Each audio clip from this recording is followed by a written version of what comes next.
The cosmos above us is silent and immeasurably dark, yet in that silence our imaginations often conjure invaders descending from the stars, as if hostility were the universal norm.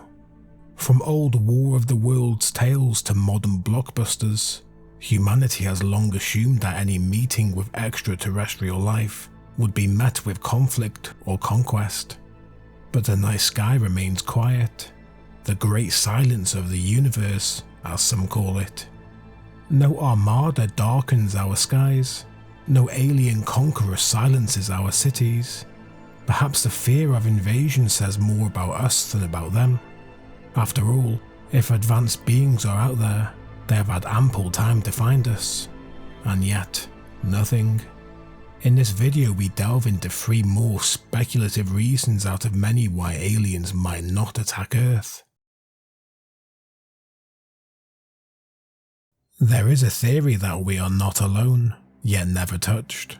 That unseen eyes peer at us across the cosmic gulf, abiding by a vow of non-interference. Known as the zoo hypothesis, this idea suggests advanced extraterrestrials know we are here, but deliberately avoid contact, much as zookeepers hide from the animals in their care. In 1973, MIT astronomer John Ball went so far as to propose that Earth might have been set aside as part of a wilderness area or zoo by alien civilizations. They could watch us evolve in isolation behind one-way bars, respecting our right to develop naturally. In this scenario, humanity's follies and triumphs are observed from afar, but never interfered with. We are specimens, not colleagues. Ball himself noted the eerie parallel to Star Trek's Prime Directive, a hands-off ethic where advanced beings let young civilizations pursue their own destiny unimpeded. Why would aliens choose to be mere watchers? Perhaps out of curiosity, the same impulse that led us to study gorillas or whale songs. Our biosystem and culture are surely of some interest. Earth is worth studying at least by a few of their scientists, Ball suggested. To such cosmic anthropologists, non-interference might be a moral imperative, a recognition that meddling in a developing world could do irreparable harm. They might recall their own ancient pasts and see wisdom in letting us struggle and grow on our own. In this view, not attacking or even contacting us is an act of restraint and ethics. We ourselves have flirted with similar principles. Human researchers establish wildlife preserves and refrain from contacting isolated indigenous tribes, hoping to let them thrive unspoiled. Advanced civilizations may choose to allow us to evolve on our own and watch our progress, as we watch animals in a zoo, one science writer explains. The thought is both comforting and chilling. Comforting that they might choose kindness, chilling that we may be unknowingly enclosed in a cosmic menagerie. Others propose an even more unsettling twist, the so-called planetarium hypothesis. Conceived by scientist Stephen Baxter, it suggests those alien watchers might go so far as to engineer our reality, creating the illusion that the universe is empty. In other words, the stars around us could be a cleverly crafted planetarium show, hiding bustling galactic communities behind a facade of silence. A Type 3 civilization, one capable of harnessing energy on a galactic scale, might camouflage their presence entirely, manipulating matter and light so that we only see what they wish us to see. If true, our search for company in the stars could be like a caged animal scanning painted walls for a horizon. We wouldn't know the difference. The zoo's bars would be invisible. This concept is almost theological in its implications, casting the alien observers as near omnipotent beings controlling our heavens. Whether it's a zoo or a planetarium, the psychological effect on humanity is equally haunting. The mere idea that we are being watched without knowing can send a primordial shiver down the spine. We become like creatures in a forest who occasionally sense that something is rustling just beyond the tree line. A flicker of movement, a pair of eyes in the dark. It instills a quiet dread. Our world might be an exhibit, our entire history a subject of study, our most intimate moments recorded by unseen intelligences. Some scientists bluntly call this scenario unsettling or psychologically unpleasant, precisely because it robs us of agency in the grand scheme.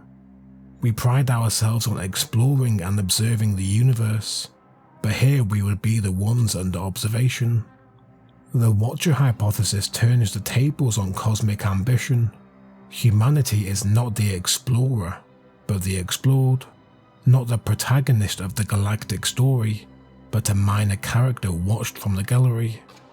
And still, within this eerie scenario, there lurks a more terrifying possibility, that the Watchers are not benevolent protectors at all, but jailers or custodians keeping us isolated for less benign reasons. Containment is one such motive floated in the whispers of astro-sociology. Perhaps they watch us the way one watches a dangerous animal in a cage, with caution. By enforcing a galactic quarantine, advanced beings might be protecting the cosmos from our aggression, or protecting us from others, or simply confining us until we mature. The silence could be a sign that we are not ready, a quarantine until we pass some moral or technological test. This interpretation adds a layer of quiet menace. The zoo is no Eden, but a form of control. We would have no say in the matter. Our invisible zookeepers hold all the cards. Whatever the motivation, the Watchers remain a dark mirror to our fears. If true, every starry night might be stage-lit by one-way glass, concealing silent audiences. They do not attack because they choose to observe instead of conquer, at least for now. But as comforting as lack of conflict might be, it leaves us with the unnerving sense of being kept, prisoners of kindness, captives of curiosity, or simply unknowing occupants of a cosmic preserve. But of course, not all Watchers might remain patient forever. Even if alien civilizations had the will to wage war, the unforgiving vastness of space might simply render such violence impractical. The distances between stars are almost beyond imagination, light years that swallow centuries, and any would-be invader must contend with that tyrannical scale.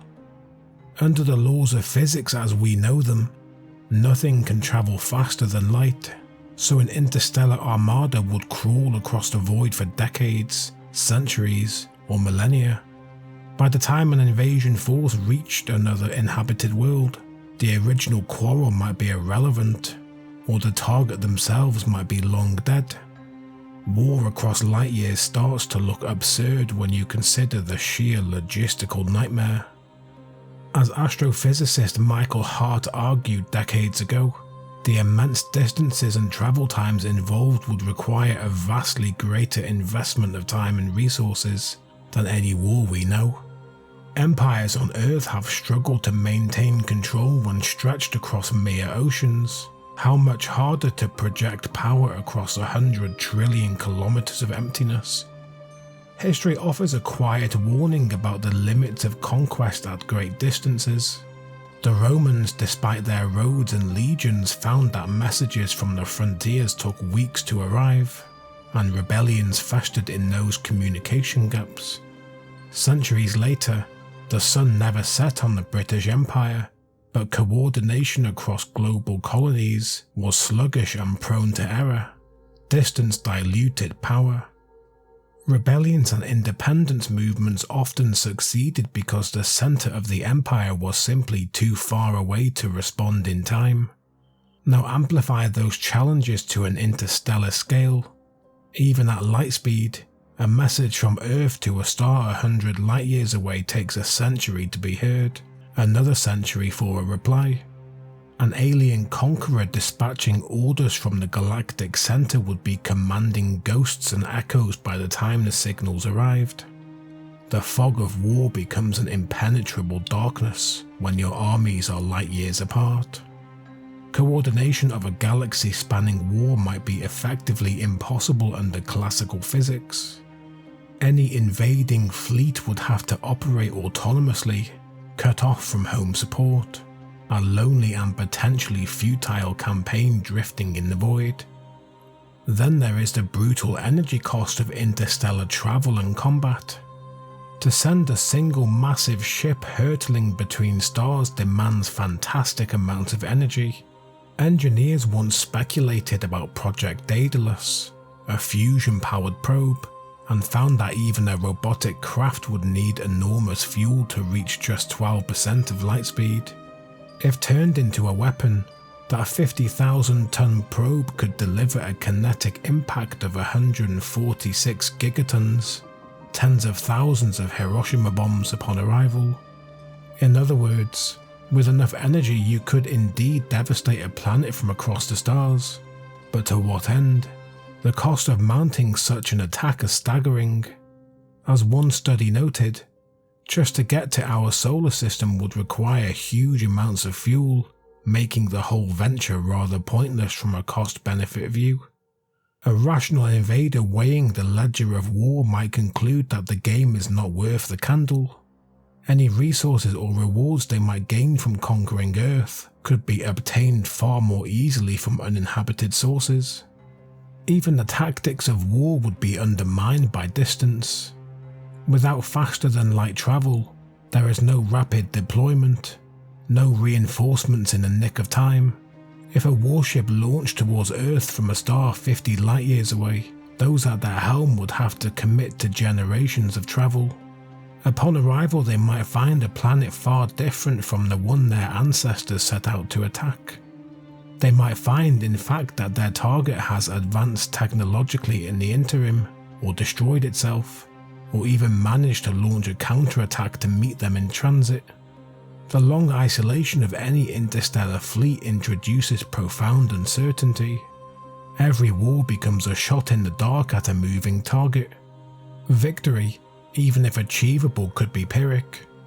You might show up to find nothing worth conquering, or no one left to conquer, or a foe much stronger than anticipated. Because of these factors, some theorists argue that outright interstellar war is extremely unlikely. The astrophysicist and writer Robert Freitas countered Hart's pessimism by noting that for a Kardashev Type 2 or free civilization, one harnessing the energy of a star or galaxy, the raw energy required might be trivial. Yes, such godlike species could throw starships around as easily as we fire artillery shells, but would they bother? When war demands decades of waiting and potentially exhausts resources for minimal gain, even a super civilization might prefer more elegant solutions. Warfare, as a human concept, often ties back to competition for scarce resources or territorial ambition. An advanced species with near limitless energy might not experience scarcity at all. Their economies could be post-scarcity, their conflicts solved by other means. In the worst case, they could annihilate threats without a classical war, for example by sending a single relativistic projectile to silently wipe out a target and then moving on. But we've seen no evidence of such planet killers across the sky, and if they wanted us gone, we likely wouldn't be here to have this conversation. Indeed, a more comforting thought emerges. Perhaps all civilizations recognize the mutual futility of interstellar conflict and avoid it. In a cosmic analogue to our Cold War doctrine of mutually assured destruction, everyone might be keeping their heads down, knowing that a war could light the galaxy aflame to no one's benefit. As an essay on space warfare observed, for all parties, the costs of warfare in space will outweigh the benefits. The stars might host a society of reluctant warriors who prefer stalemate to ruin. An empire that reaches too far risks draining itself dry. A civilization that attacks its neighbors risks inviting coalition retaliation or dooming itself to an endless empty conquest. The tyranny of distance enforces a sullen peace, a peace of exhaustion and impracticability. They do not attack us not because they lack the ability, but because distance has defanged their aggression. Perhaps the most unsettling reason of all is cosmic indifference, the notion that advanced aliens simply do not care enough about humanity to attack. It is not malice that stays their hand, but apathy. To them we might not even register as a meaningful presence, no more consequential than ants are to an empire, or a mayfly to a mountain. Our existence could be beneath their notice, our conflicts petty, our radio signals faint whispers in a vast storm. In this scenario, the aliens haven't attacked us for the same reason we don't normally declare war on an anthill on the other side of the world. We just don't matter that much. Contemplate a civilization millions or even billions of years older than ours. If they have evolved beyond flesh into immortal machines or distributed consciousness, their perspective on time and value would be utterly alien.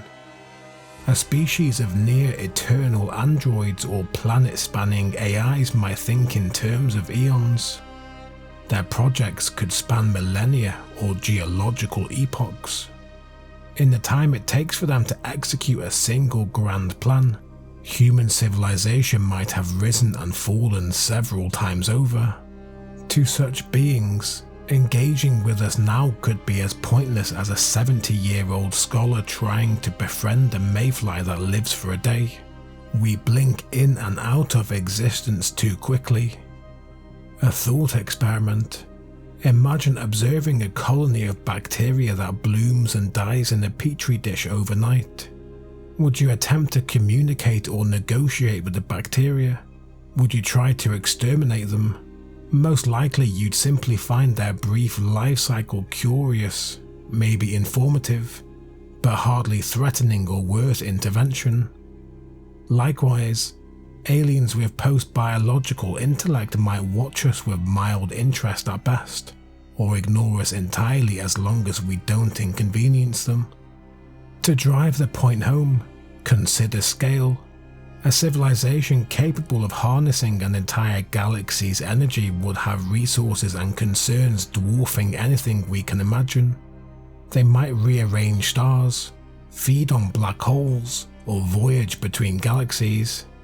For such titans, the Earth would be a dust mote floating in a sunbeam.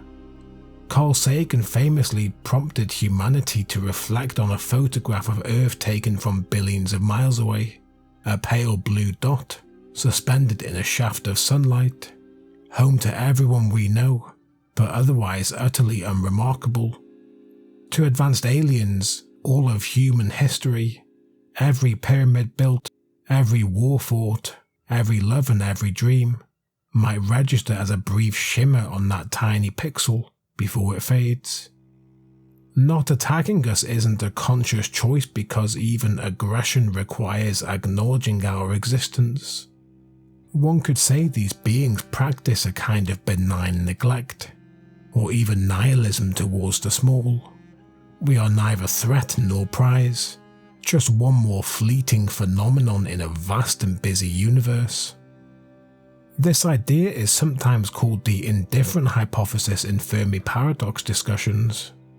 It posits that extraterrestrial intelligences might be engaged in pursuits we cannot fathom, focused inwards or on higher planes of activity. Some could be absorbed in virtual realities, living intricate lives in simulated universes of their own creation, rendering the physical galaxy a backwater to them. Others might have achieved such a complete understanding of nature that the affairs of a primitive species hold zero interest. Imagine super beings contemplating grand unification physics or engineering galaxies. Squabbling ape descendants on a small wet rock do not even merit a footnote. As one researcher dryly noted, there's no reason to think that humans have reached the highest cognitive level possible.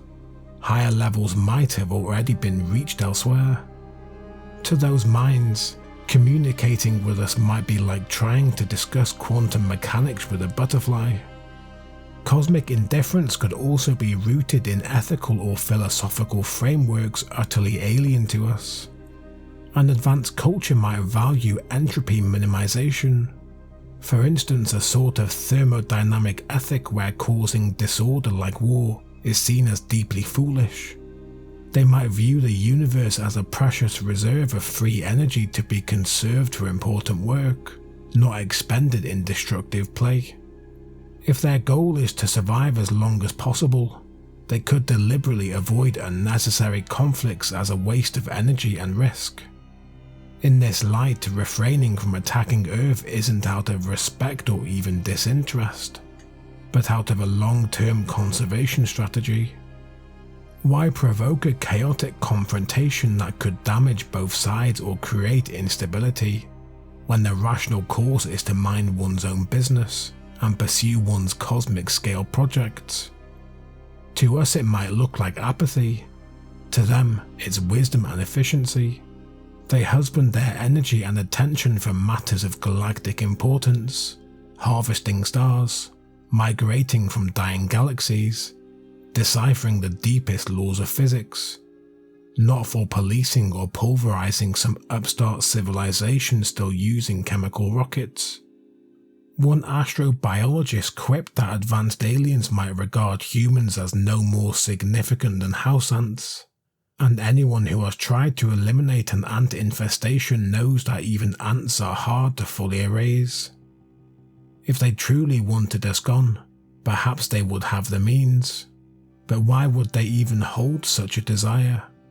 As long as we're not a nuisance, we might be as uninteresting as the microbial film on a distant rock. To them we could be an inevitable byproduct of habitable planets, hardly worth crossing the void to confront. Yet indifference is not necessarily eternal. It can turn on a dime if circumstances change. One day humanity might do something to attract attention, something so loud or bright it cuts through that cosmic apathy. We might, for instance, begin to tamper with forces on a stellar scale. At that moment, those ancient intelligences might suddenly take notice. And if they do, will the shift be from indifference to benevolence, or to hostility? A quiet watcher can remain indifferent to the ant colony until the ant bites at its heel. If our cosmic radionoid or crude spacecraft someday trespass into their domain, their patience could evaporate. What was once beneath notice might become an annoyance to be swatted away. The dark flip side of indifference is that it can mask potential wrath. We have been left alone because we are irrelevant. But the very day we become relevant, we could risk provocation. For now though, the silence likely means we just aren't worth the bother. No grand alien council debates the fate of Earth. More likely, if they're aware of us at all, we're a line in some vast catalogue of minor worlds. It's a sobering thought. The absence of alien attack might not mean we're safe or cherished. It might mean we're cosmically negligible. We've wandered through unsettling possibilities. A universe where advanced beings watch us like animals, where war is too costly to bother, or where our existence simply isn't worth the attention. Each reason hints at a deeper truth behind the silence. That peace, in the cosmic sense, may not be mercy, but neglect. Earth's sky holds no warships. Our peace endures for now. But is that safety or simply insignificance? What do you think? What other reasons might they have to stay their hand, or to finally come? Let me know in the comments below. If you enjoyed exploring this darker side of the cosmos, leave a like to help the signal spread, and subscribe so you don't miss what comes next. Until then, Keep your eyes on the stars, and remember, silence doesn't always mean safety.